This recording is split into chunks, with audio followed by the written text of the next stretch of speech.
Hi witches, so I wanted to chat / dedicate a video to my Matron Goddess, the Morrigan, because I love her so much, and any excuse I have to talk about her, I'll take it. This video is definitely self-indulgent. I really just wanted to chat about her.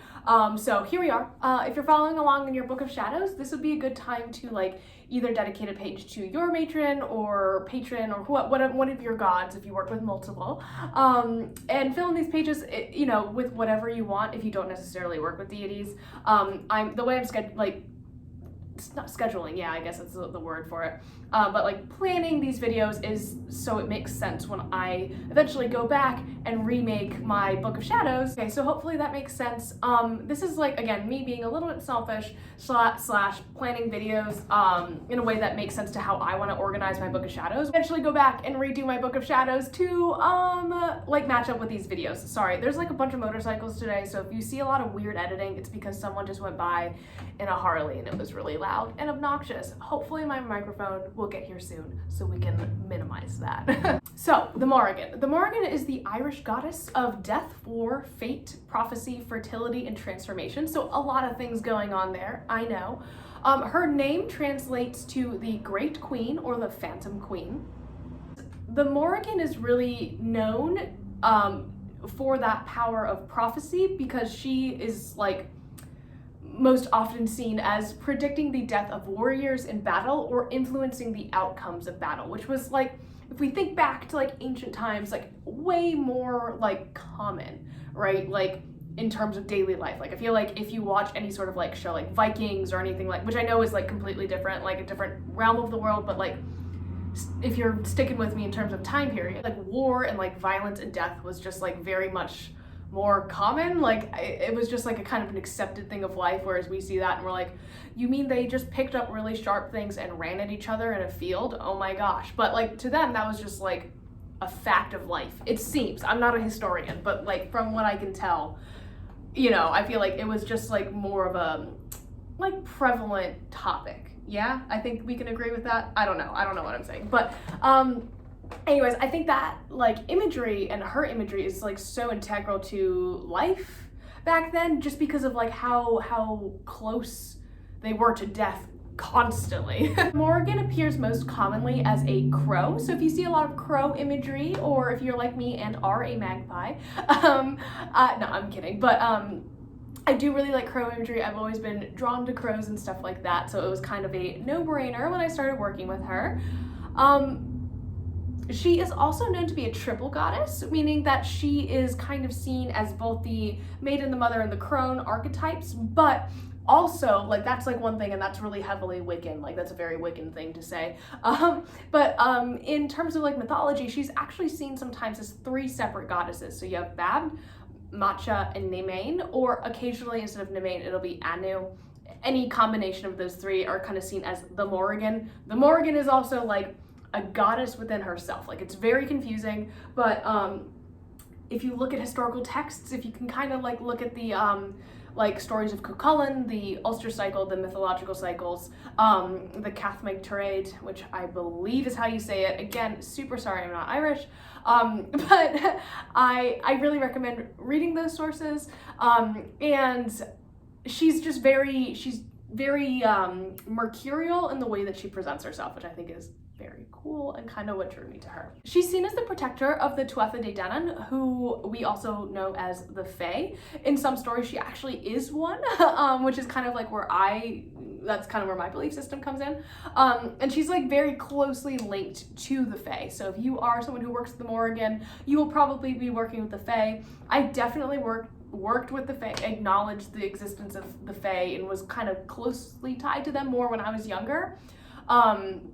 And that's just purely because of environment and location. I lived in the woods, so I was a lot closer to nature, and I think living in the environment that I'm in now, it kind of doesn't really lend itself to that. So hopefully I can get back out to nature and start doing some more Fae-related craft. But I live in an apartment in the middle of a very bustling downtown, so I take nature when I can. She is most commonly referenced in the Ulster cycle, which is a series of stories that account events that allegedly happened around the 1st century. So, you know, that's like about 100 years after Jesus, if that is giving you guys a mental timeline, if that's easier for you to remember. And that is, but like in Ireland, so, or like the British Isles, really. It's also mentioned in the Catherine Turreid, which is kind of an older story, and she predicted the victory of Lugh of the Long Arm, who is another Irish Celtic god, over the Fomorians who inhabited Ireland prior to the arrival of the Tuatha De Danann. So they had to fight a bunch of wars. There was a bunch of stuff. There were the Firbolgs as well. So if that's something that's like a cool like creation-y type story, so that's like really, really old. If that's something that interests you, definitely read it. There are a lot of different translations. I've read a couple of them. They're all similar, but it's cool to like get different like translations of it. So yeah. She single-handedly like won the battle, which is awesome, but she had stayed back for a little bit. Like she kind of watched this all play out, and she watched one of her loved ones get really hurt, and then she kind of flew. She was like, and she flew in and single-handedly like decimated all of them, like all her enemies, right? Which to me, when I read that, I was like, at the conclusion of that battle, she actually gave a prophecy, which is really cool, and predicted that the world would end when the oceans were empty and all morals were cast aside. So basically, she predicted capitalism.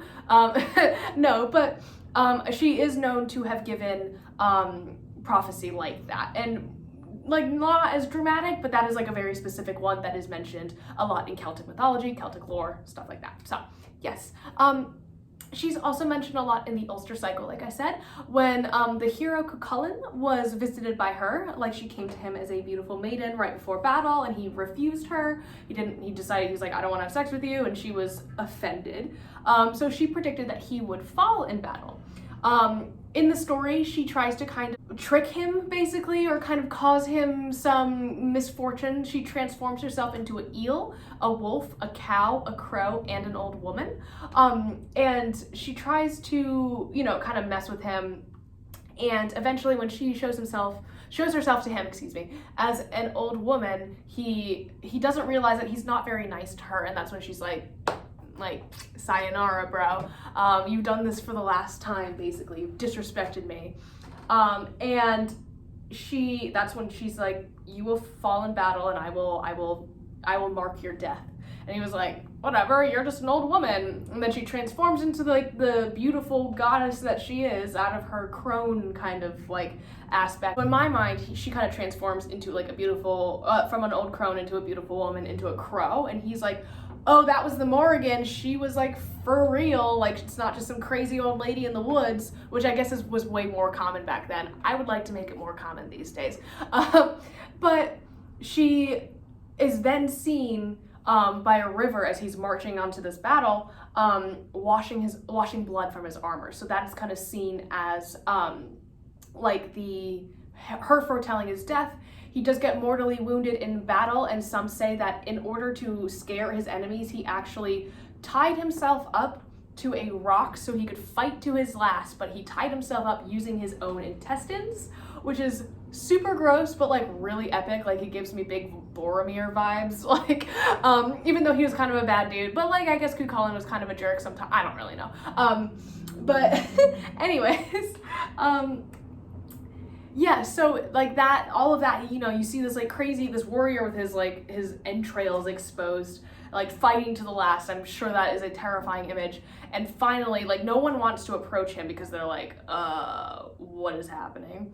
And then finally, as he dies, a crow is seen to have landed on his shoulder. That is the Morrigan foretelling his death and marking his death, like, cause he's dead.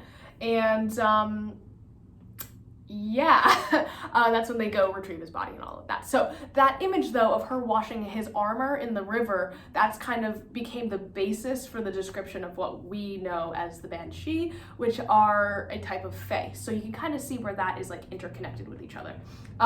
This is a very brief overview because I could talk about this forever, but it's already been like 12 minutes of me talking. So I'm just gonna talk about a little bit like more my workings with the Morrigan. Again, this is different. This is just like personal, like what I've done. So if you do not have this relationship with the Morrigan, I'm not telling you that you're wrong. You know, everyone's craft and path is different, right? So with me, as you guys know, I talk a lot about like my traumas that I've had. And I think that really, you know, I think they made me into the person that I am. I look like this now, probably because of my trauma. No, not because of my trauma, because I look cool.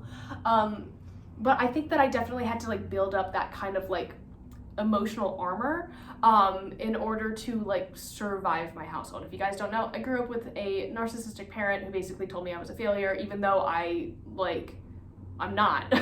Like, by all intents and purposes, I'm not. But like in my brain sometimes I'm just like, I am an imposter. Why would anybody listen to me? I had to make the very, very difficult, well, not as difficult as it probably could have been, but I made the decision to cut this person out of my life, basically, like one of my parents, which is like a very difficult thing. If you have never done it, like, and if you have done it, I get it, like, it's hard, I know. But, you know, it's a hard topic for me to talk about because it is fresh-ish. It's been like a couple years now, almost two years, yeah. So I don't think that I could have done it without A, therapy, but B, without having worked with the Morrigan for as long as I did. Because when I was in my like childhood home, which if you guys want to see it, there's tons of videos. I've kept them all up because a lot of that, like, I blocked out. Like, I don't remember a lot of like when I grew up. So that's why I don't throw anything. I'm not a hoarder, but I like don't throw away pictures or anything. I like keep like little like scraps of stuff because I'm like, I might forget this. Like, it's very much that. Yeah, like when I was growing up in that household, like I didn't realize how bad the, you know, extent of everything was until I went to college. But it was like being in a war zone. And I know that sounds a little bit dramatic, but like I have been formally diagnosed with PTSD, which is like, blew my mind. Cause I was like, there's no way, like that's something that just like, you know, people who've been in war have. It was a traumatic event for you. And you know, that's, you know, it was like being not in a war zone, but that's kind of how I see it a little bit. It was just like this constant, like I was just on edge all the time. And I think that the Morrigan, you know, taught me strength. She taught me to stand up for myself in a lot of instances and situations, and to set boundaries and keep them firm, which I am super not good at, but when it counts, I think I am. Her wisdom taught me a lot.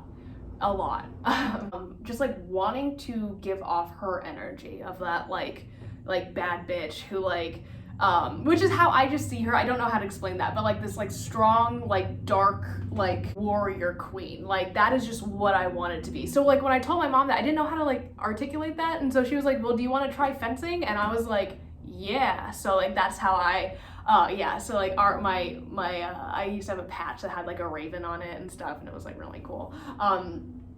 And yeah, so she just really taught me that like strength, that like ability to take things into my own hands and change the tide of a war. And once I started standing up for myself, my life got really crazy. But it's like all like I'm standing here today like able to say that like, you know, I pay all my own bills, like I have a really great job, like I've done all of these things.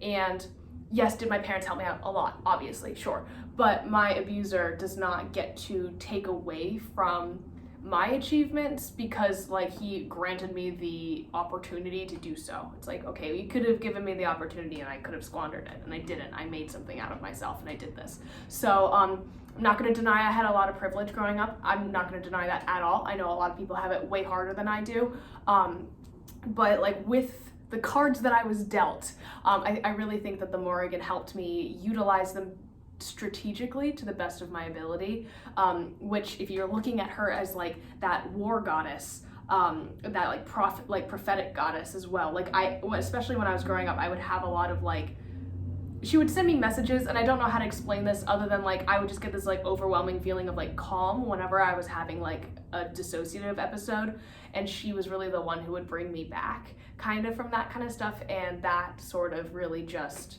like resonates a lot with me. So, you know, she is my protector basically, and I owe her a lot. So before I keep rambling on and on and on about my own personal problems and treat YouTube like a therapist, because I haven't been in like a year and a half, I'm gonna sign off, but I hope this guy like gave you a little bit of insight into this amazing goddess.